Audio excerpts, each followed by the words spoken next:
ಹಬ್ಬದ ವಾತಾವರಣದಲ್ಲಿ ಗೃಹ ಸಚಿವ ಆರ್ಗ ಜ್ಞಾನೇಂದ್ರ ಅವರ ಸ್ವಂತ ಜಿಲ್ಲೆಯಲ್ಲಿ ಜನರು ಬೆಚ್ಚಿ ಬೀಳುವಂತಾಗಿದೆ. ಸೋಮವಾರ ಭದ್ರಾವತಿಯಲ್ಲಿ ಕೊಲೆ ನಡೆದಿತ್ತು. ಇದೀಗ ಶಿವಮೊಗ್ಗ ನಗರದಲ್ಲಿ ಮತ್ತೊಂದು ಕೊಲೆಯಾಗಿದೆ.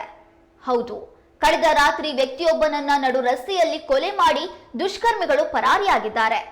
37 ವರ್ಷದ ವಿಜಯ್ ಕೊಲೆಯಾದ ದುರ್ದೈವಿಯಾಗಿದ್ದು, ಶಿವಮೊಗ್ಗ ನಗರದ ವೆಂಕಟೇಶ್ ನಗರದ ನಡು ರಸ್ತೆಯಲ್ಲಿಯೇ ಕೊಲೆ ಮಾಡಲಾಗಿದೆ. ಮೃತ ವಿಜಯ್ ಆಸ್ಪತ್ರೆಯೊಂದರಲ್ಲಿ ಅಕೌಂಟ್ಸ್ ವಿಭಾಗದಲ್ಲಿ ಕೆಲಸ ಮಾಡ್ತಾ ಇದ್ರು. ಸ್ಥಳಕ್ಕೆ ಜಯನಗರ ಠಾಣೆ ಪೊಲೀಸರು ಭೇಟಿ ನೀಡಿ ಪರಿಶೀಲನೆ ನಡೆಸಿದ್ರು.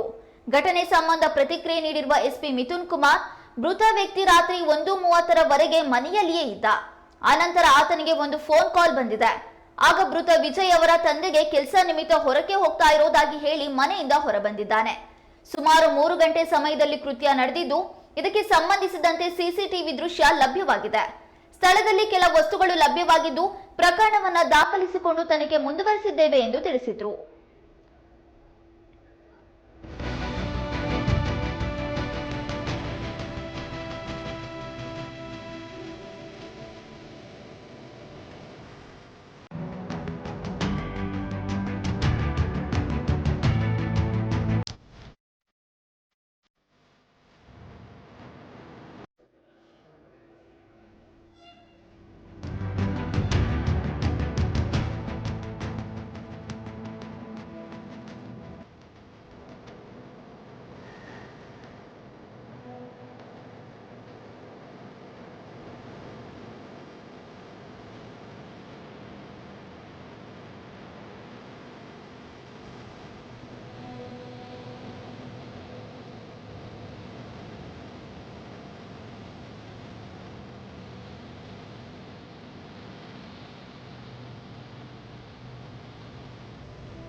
Independent incident Jayanagar police station ಲಿಮಿಟ್ಸ್ನಲ್ಲಿ ವಿಜಯ್ ಅನ್ನೋ ಒಬ್ಬ ವ್ಯಕ್ತಿ, ಸುಮಾರು 37 ವಯಸ್ಸು ಆತನಿಗೆ.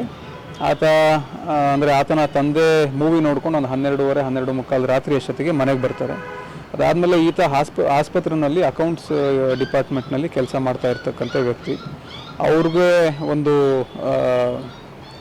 ಫೋನ್ ಬರ್ತದೆ. ಫೋನ್ ಬಂದ್ಬಿಟ್ಟು ಏನೋ ಆಫೀಸ್ ಕೆಲಸ ಅಂತಂದು ಫೋನ್ ಬರ್ತದೆ. ಈತ ಇಲ್ಲ, ನಾನು ಆಫೀಸ್ ಕೆಲಸಕ್ಕೇನೋ ಹೋಗ್ತೀನಿ ಅಂತ ಹೇಳಿ ಸುಮಾರು 1 ಕಾಲ್ ಅಷ್ಟೊತ್ತಿಗೆ ಮನೆ ಬಿಟ್ಟು ಹೋಗ್ತಾನೆ.